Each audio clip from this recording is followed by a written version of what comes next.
Welcome to home scientist creator. कैसे हैं आप लोग? आज हम लोग करेंगे अपना अध्याय 3 चैप्टर 3 करेंगे और चैप्टर 3 है आप लोगों का घर की सफाई। तो हम लोगों ने 2 चैप्टर ऑलमोस्ट कंप्लीट कर लिए हैं।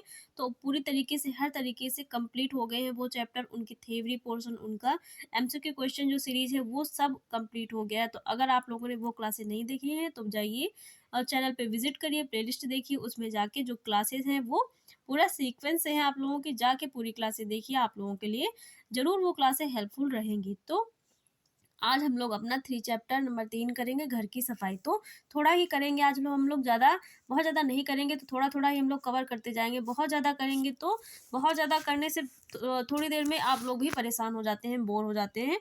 तो हम लोग ऐसे छोटी-छोटी क्लासें बना के कर लेंगे, क्योंकि अभी तो आप लोगों का नया सेशन भी नहीं स्टार्ट हुआ है और हम लोगों ने 2 चैप्टर कंप्लीट कर लिए हैं। तो मार्च लास्ट तक हम लोग 4 चैप्टर तो कंप्लीट ही कर लेंगे। तो इधर हम लोगों के मार्च लास्ट से ही 4 जो चैप्टर हैं कंप्लीट हो जाएँगे। आपका जो न्यू सेशन है वो अप्रैल से स्टार्ट होगा। आप लोग की जो न्यू क्लासें हैं, जो आप लोगों के जो स्कूल में जो न्यू क्लासें हैं आप लोग को मिलेंगी, वो अप्रैल से मिलेंगी। लेकिन हम लोगों ने पहले ही इतनी चीज़ें कवर कर ली हैं, तो उधर हम लोगों का जो बर्डन होगा एग्ज़ाम टाइम, वो थोड़ा-सा कम हो जाएगा। तब तक हम लोग अपना रिवीज़न भी कर लेंगे, मॉडल पेपर भी कर लेंगे और क्वेश्चन सीरीज़ भी लगा लेंगे। तो ये सारी चीज़ें कितनी हेल्पफुल हो जाएँगी हम लोगों के लिए। तो इसलिए हम लोगों ने क्या है, पहले से ही अपनी तैयारी शुरू कर दी है। तो अगर आप लोगों ने अभी तैयारी नहीं शुरू की है तो आप हमारे साथ जुड़ सकते हैं और अपनी तैयारी को और बेहतर बना सकते हैं, क्योंकि यहाँ पे सारी आपको चीज़ें फ्री प्रोवाइड की जा रही है, बिल्कुल फ्री क्लासेस। और जो भी आपको नोट्स बनाने हैं क्लासों के माध्यम से बना सकते हैं, क्योंकि सारे हैंड रिटन नोट्स हैं। और एक क्वेश्चन जो है पूजा जी ने पूछा था कि मैम एनसीईआरटी की बुक 10th की आती है कि नहीं। तो आपको बिल्कुल एनसीईआरटी की बुक से ही पढ़ाया जा रहा है, परेशान मत होइए। जो भी आपका माध्यमिक परिषद के द्वारा जो सिलेबस दिया गया है, नवीनतम सिलेबस जो भी है, नवीनतम पाठ्यक्रम, संशोधित पाठ्यक्रम है, तो उसी से आपको पढ़ाया जा रहा है। कुछ भी ऐसा नहीं है जो आपके लिए यूज़फुल नहीं है, सारी चीज़ें आपकी सिलेबस वाइज ही है। तो पूजा जी ने क्वेश्चन जो किया था उसका आंसर आपके लिए है कि आपको जो है एनसीईआरटी बुक से ही पढ़ाया जा रहा है और सारी चीज़ें जो आपकी हैं वो नवीनतम जो पाठ्यक्रम आया है माध्यमिक शिक्षा परिषद के द्वारा आप लोगों के लिए गृह विज्ञान का, वही सारा आपके सिलेबस पे बेस्ड है और उसी पे बेस्ड आपकी क्लासें होती हैं। तो ऐसा कुछ भी नहीं है जो आपके लिए इम्पॉर्टेंट नहीं है। सारी चीज़ें अगर आप जाएंगे और अपनी वेबसाइट खोलिए, अगर वेबसाइट पे जाके अपना जो एनसीईआरटी सिलेबस है वो डाउनलोड करेंगे, माध्यमिक शिक्षा परिषद के द्वारा जो भी नया 2019 2020 की जो शिक्षा नीति है उसके तहत जो भी नई चीज़ें सब डिसाइड की गई हैं, जो भी आपके पाठ्यक्रम में बदलाव किया गया है, सारी चीज़ें जो डाली गई हैं वो सब आपके नए पाठ्यक्रम के हिसाब से ही पढ़ाई जा रही हैं। तो आपके लिए ये सारी चीज़ें हेल्पफुल होने वाली हैं। तो आंसर तो एक तरीके से मुझे लगता है कि पूजा जी को अपना जवाब मिल जाएगा। अगर आपको ये क्लास मिलेगी तो आप अपना जवाब आपको मिल जाएगा कि सारी चीज़ें जो है एनसीईआरटी से ही पढ़ाई जा रही है। तो परेशान मत होइए पूजा जी, आपको जो सारा कंटेंट है वो बिल्कुल जो है ऑथेंटिक ही मिलेगा। कुछ भी अब जो है बेकार या फिर यूजलेस जो चीज़ें हैं वो नहीं मिलेगी। तो हम लोग अपनी क्लास करते हैं घर की सफाई। थ्योरी पोर्शन आज हम लोग करेंगे, थ्योरी क्लास है हम लोगों की। तो आइए स्टार्ट करते हैं। पहले समझते हैं घर की सफाई क्या होती है। सफाई के अंतर्गत वे सभी वस्तुएं सम्मिलित हैं जो स्वास्थ्य को बढ़ाती है तथा उसको बनाए रखने में सहायता करती है। मतलब सफाई क्या है, सफाई के अंतर्गत वे सभी वस्तुएं आएंगी जो व्यक्ति और परिवार के स्वास्थ्य को बनाएंगी और बढ़ा के रखेंगी। तो सफाई क्या है, सफाई वो है जो किसी भी परिवार के स्वास्थ्य को बनाए रखेगी और बढ़ाए रखेगी, उसको बनाए रखने में सहायता करेगी। तो वो जो प्रक्रिया होगी, वो जो व्यवस्था होगी, वो क्या कहलाएगी, वो सफाई कहलाती है।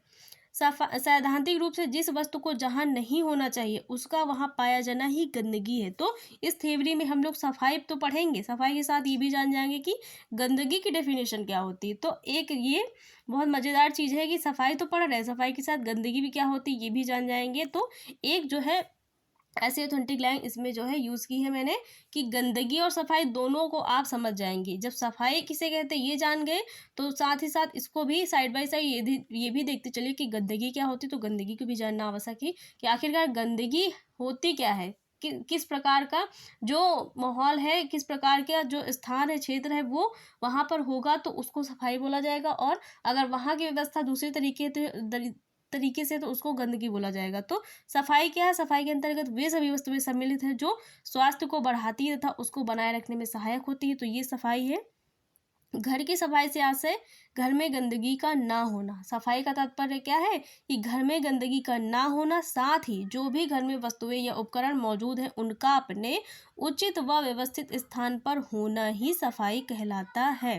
मतलब सफाई से तात्पर्य है कि घर में गंदगी का ना होना और घर में जो भी वस्तुएं उपकरण या सामान जो भी वस्तुएं मौजूद हैं उनका अपने उचित यथा स्थान पर होना ही सफाई कहलाता है। तो सफाई की डेफिनेशन अगर आएगी तो आप लोग बहुत अच्छे से लिख लेंगे। दूसरे शब्दों में आप समझते हैं गंदगी क्या होता है। सफाई समझ ली, गंदगी समझ लेते हैं। सैद्धांतिक रूप से जिस वस्तु को जहाँ नहीं होना चाहिए उसका वहाँ पाया जाना ही गंदगी है। मतलब कोई भी वस्तु अपने यथास्थान पे ना रहकर वहाँ पे आ जाए जहाँ उसको नहीं होना चाहिए, तो ये सारी चीज़ें क्या कहलाएंगी? ये ही गंदगी है। तो गंदगी क्या है? जब घर की वस्तुएं उपकरण या सामान जो भी जहाँ पर होना चाहिए उसका अपने स्थान पर ना होना, अन्य स्थान पर मौजूद होना या पाया जाना ही गंदगी कहलाता है। तो सफाई समझ में आ गया, गंदगी समझ में आ गया। प्रत्येक वस्तु का निश्चित स्थान पर पाया जाना ही सफाई है।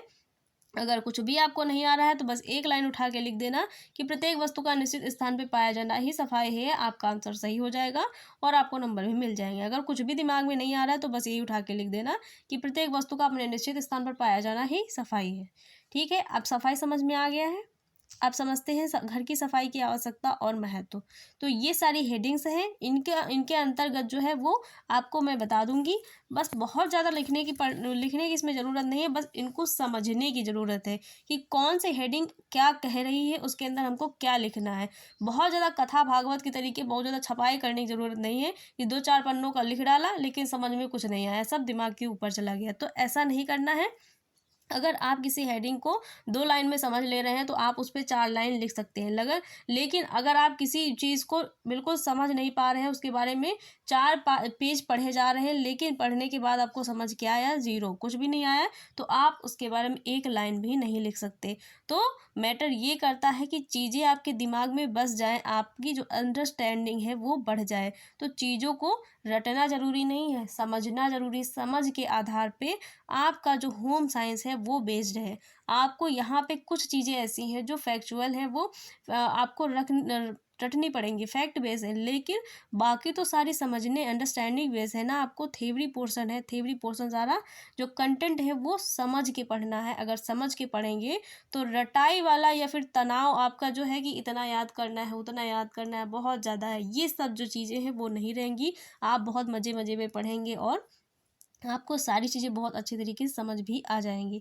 तो पहले पढ़ते हैं, पहली हेडिंग है घर का सौंदर्य बढ़ाने में सहायक।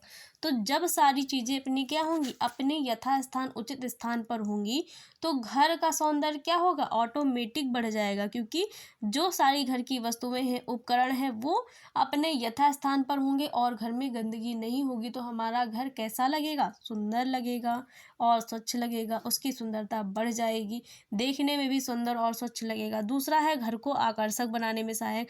जो भी घर में वस्तुएं या उपकरण मौजूद हैं उनको इस तरीके से हम व्यवस्थित करके रखेंगे कि घर की सुंदरता बढ़ जाए, और जो भी बेकार पड़ी वस्तुएं या सामान है उनको इस तरीके से डिज़ाइन करके या उनको इस तरीके से सजा के रखना कि वो देखने में सुंदर लगे और घर की सुंदरता को बढ़ाएं।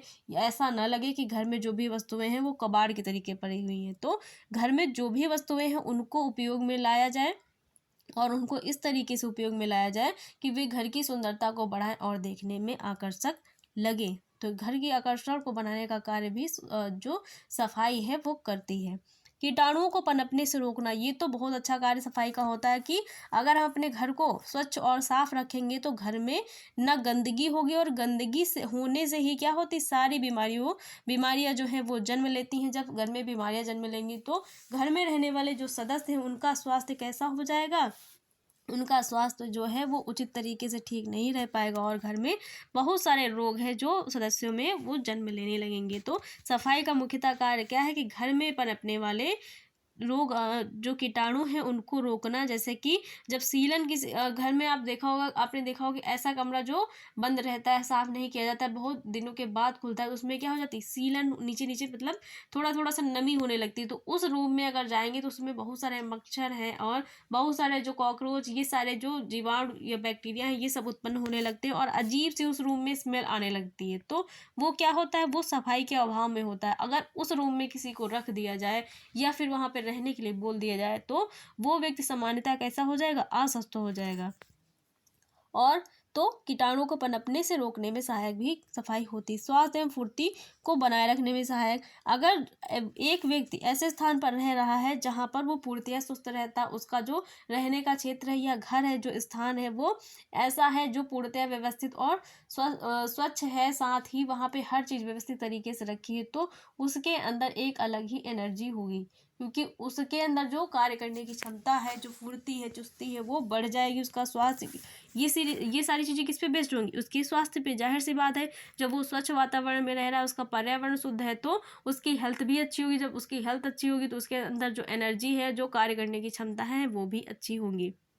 लेकिन एक ऐसा व्यक्ति जो मान लीजिए गंदी बस्तियों में रहते हैं लोग, तो वहाँ पर क्या होती है, गंदी बस्तियों में रहते हैं तो वहाँ पर रहने वाले लोगों के अंदर बहुत सारी बीमारियां जन्म लेती हैं और वहाँ पर जो लोग रहते हैं वो तो ना स्वस्थ होते हैं ना स्वच्छ होते हैं, तो उनके अंदर जो कार्य करने की क्षमता और ऊर्जा कुशलता होती है वो भी पर्याप्त नहीं होती है नॉर्मल इंसान के मुकाबले। तो वहाँ पर क्या होगा, वहाँ पर फुर्ती का अभाव होता है, स्वास्थ्य का अभाव होता है, कुशलता और कार्य करने की क्षमताओं का भी अभाव होता है।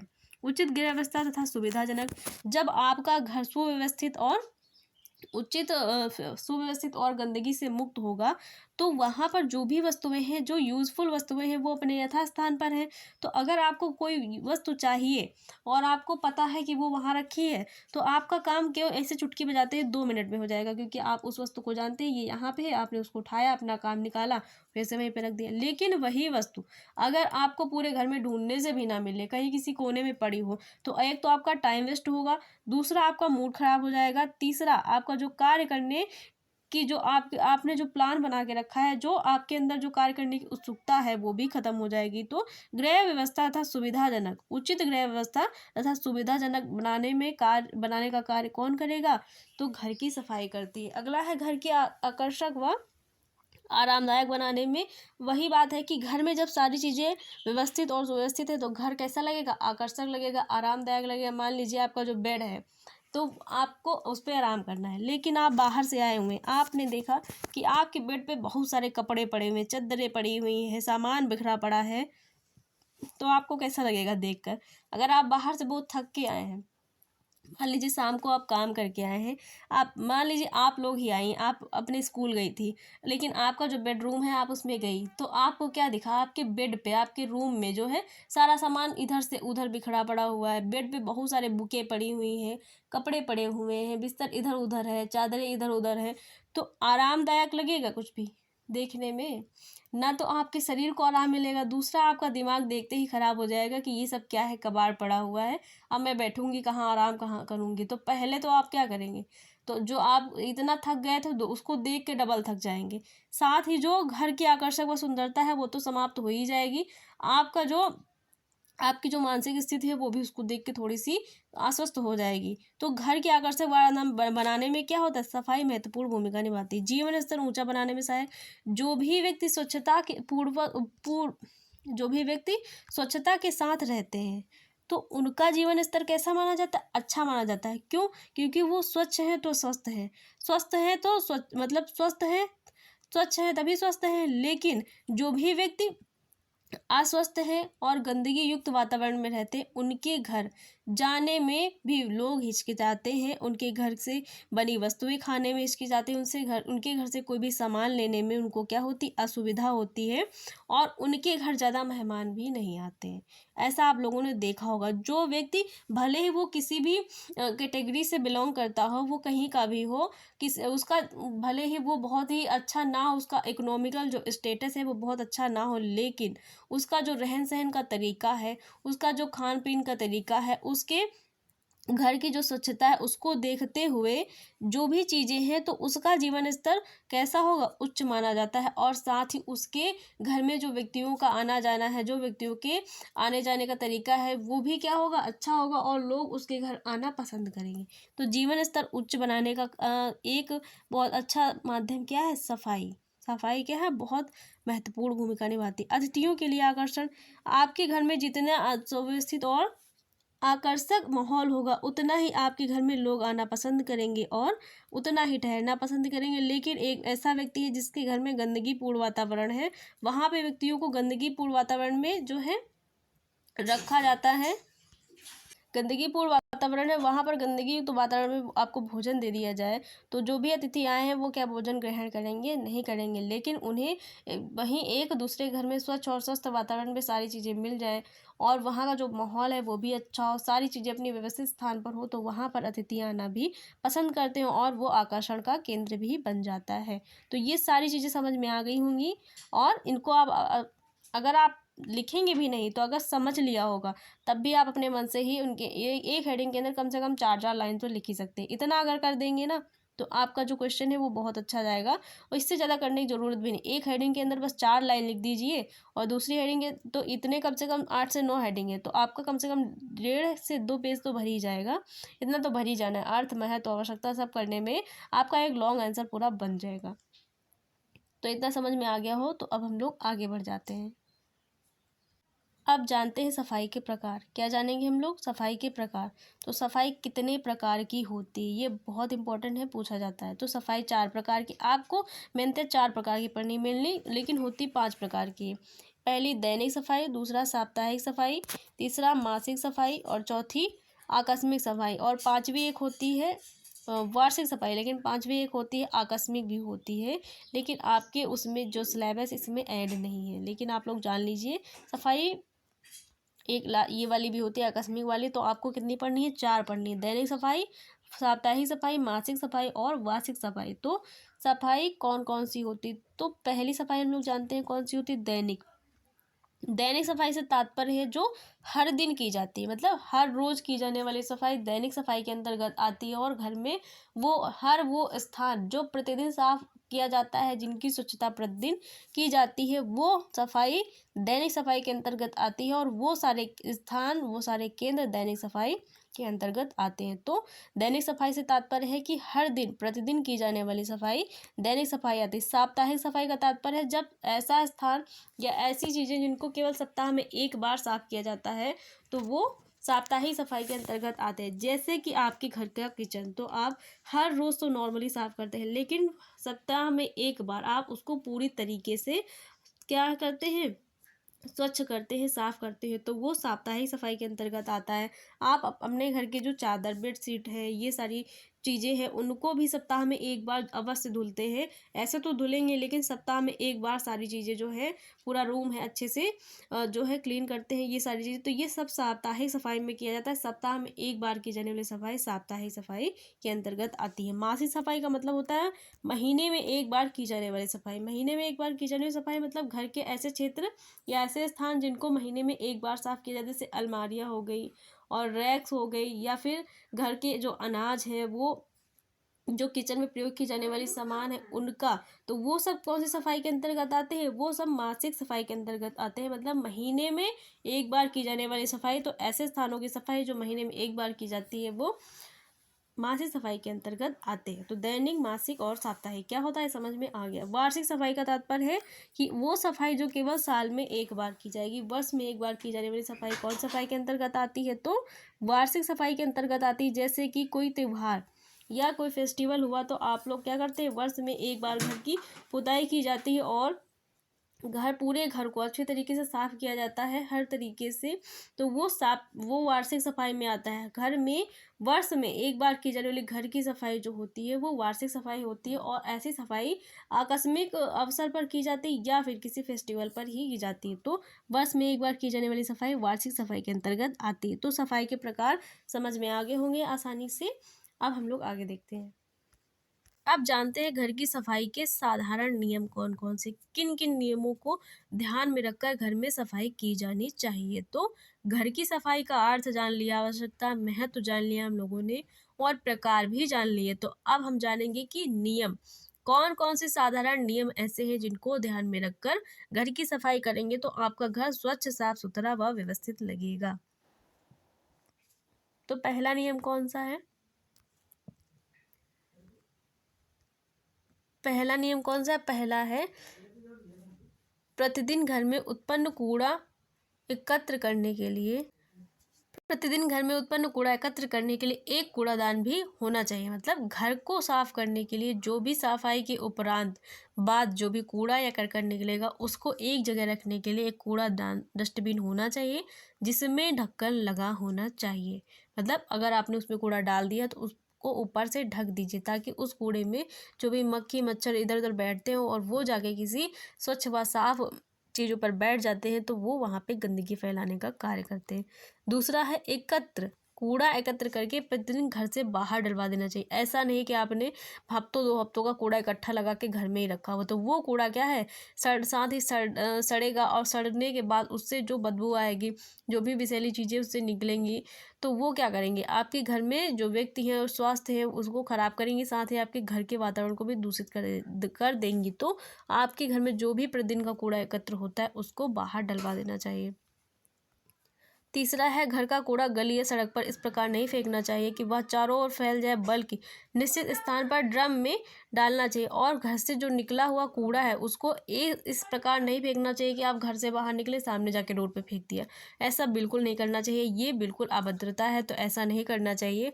वह चारों ओर फैल जाए, और चारों ओर ऐसा करने से वो धीरे धीरे चारों ओर फैल जाता है, बल्कि निश्चित स्थान पर ड्रम में डालना चाहिए, बल्कि एक ऐसे स्थान पर डालना चाहिए जहाँ पर जो है सब लोग कूड़ा डालते हैं, या ऐसा स्थान जो कूड़ा डालने के लिए ही है, तो वहाँ पे जाके कूड़े को फेंक देना चाहिए। तो ये साधारण से नियम है, अगर इन नियमों का पालन करेंगे तो आप स्वच्छता के अंतर्गत आएंगे और आपका घर और आपके घर के लोग हैं वो स्वच्छ और स्वस्थ रहेंगे। अगला है जहाँ तक हो सके कूड़ा गीला नहीं करना चाहिए, और जहाँ तक हो सके कूड़े को गीला नहीं करना चाहिए, क्योंकि गीला कूड़ा क्या करता है, एक तो जगह जगह चिपक जाएगा, दूसरा है वो जहाँ भी फेंकेंगे वो चिपक जाएगा और सही से सफाई नहीं हो पाएगी। तो कूड़े को गीला करने से उसमें सड़न भी उत्पन्न होने लगती है। तो अगर कूड़ा गीला है तो उसमें जो भी चीज़ें, जो कूड़े में जो भी चीज़ें पड़ी हैं वो सड़ने लगती है, और सड़ने के साथ साथ वो बहुत ही विषैली गैसें और गंदी गैसें, उससे जो विषैली दुर्गंध होती है वो निकलती है, वो वहाँ के वातावरण को भी दूषित करती है। अगला है घर की नाली में कूड़ा नहीं जमा होने देना चाहिए। जो घर की नाली है, जो घर की नाली है, जो पानी को आने जाने वाली नाली है, उसमें कूड़ा नहीं जमा होना चाहिए। ऐसा करने से जो पानी वो सामान्यतः बाहर नहीं जा पाता है, और उसमें बहुत सारे जो मच्छर हैं और जो गंदे बैक्टीरिया या जीवाणु हैं वो पनपने लगते हैं और बहुत सारे रोग उत्पन्न करते हैं। अगला है कमरों को झाड़ते समय खिड़की दरवाजे खोल देना चाहिए। अगर आप किसी कमरे की सफाई कर रहे हैं तो कमरे की सफाई करते समय जो भी कमरे में खिड़की दरवाजे जो भी चीज़ें हैं उनको खोल देना चाहिए। घर में जो भी उस कमरे में जो भी ऐसा सामान है जो ढकने योग्य है, सफाई करने से जो बहुत गंदा हो जाएगा तो उसको पहले ढक देना चाहिए किसी कपड़े से, उसके बाद सफाई करनी चाहिए। तो आपको जो आपकी जो सफाई है वो सरल हो जाएगी। अन्यथा आप ऊपर से साफ करेंगे तो नीचे गंदा हो जाएगा, नीचे से साफ करेंगे तो ऊपर गंदा हो जाएगा। तो जो भी सामान ढकने योग्य है उसको पहले ढक दीजिए, उसके बाद अपने कमरे की सफाई करिए, और जो भी खिड़की दरवाजे हैं उनको खोल देना चाहिए ताकि जो धूल गंदगी है वो बाहर निकल जाए। घर के शौचालय में दूसरे तीसरे दिन फिनाइल डलवाते रहना चाहिए, और आपके घर में जो भी शौचालय है उसमें क्या करना चाहिए, उसको भी बहुत अच्छी तरीके से साफ़ करना चाहिए, और उसमें प्रतिदिन ना सही तो दूसरे तीसरे दिन हमेशा उसमें फिनाइल या कोई ऐसा निसंक्रामक पदार्थ डलवा देना चाहिए जिसमें उसकी जो गंदगी बैक्टीरिया जो भी है वो सब समाप्त हो जाए, और जो शौचालय है वह स्वच्छ व साफ रहे। तो ये आप लोगों का इतना चैप्टर हम लोगों ने आज कर लिया है, बाकी चैप्टर हम लोग कल करेंगे। तो ये आपका थ्योरी पोर्शन इतना कंप्लीट हो गया है। तो जो पूजा जी ने क्वेश्चन पूछा था, तो आई एम श्योर उनको उनका जो आंसर है वो मिल गया होगा। आपकी जो चीज़ें हैं पूजा जी वो एनसीईआरटी बुक से ही पढ़ाई जा रही हैं, परेशान मत होइए। सारी चीज़ें आपको आपके सिलेबस बेस्ड जो चीज़ें हैं वही मिल रही हैं। और ये सारा आपका जो माध्यमिक शिक्षा परिषद के द्वारा 2020 की जो नई शिक्षा नीति आई थी उसके तहत जो सिलेबस डिज़ाइन किया गया था, नवीनतम संशोधित सिलेबस से ही आपको पढ़ाया जा रहा है। तो परेशान मत होइए, आपको सारी चीज़ें ऑथेंटिक मिल रही हैं और आपके सिलेबस में है। इसी से आपके जो एग्ज़ाम है उसमें आएंगी। तो ऐसे परेशान होने वाली कोई बात नहीं है। आपको जो भी कंटेंट दिया जा रहा है वो बिल्कुल ऑथेंटिक है और एनसीईआरटी कंटेंट पे ही बेस्ड है। और अगर आप लोग चाहते हैं तो वेबसाइट पे जाके अपना सिलेबस चेक कर सकते हैं। तो अगर क्लास अच्छी लगी तो वीडियो को लाइक शेयर और चैनल को सब्सक्राइब करना मत भूलिएगा। Thanks for watching guys.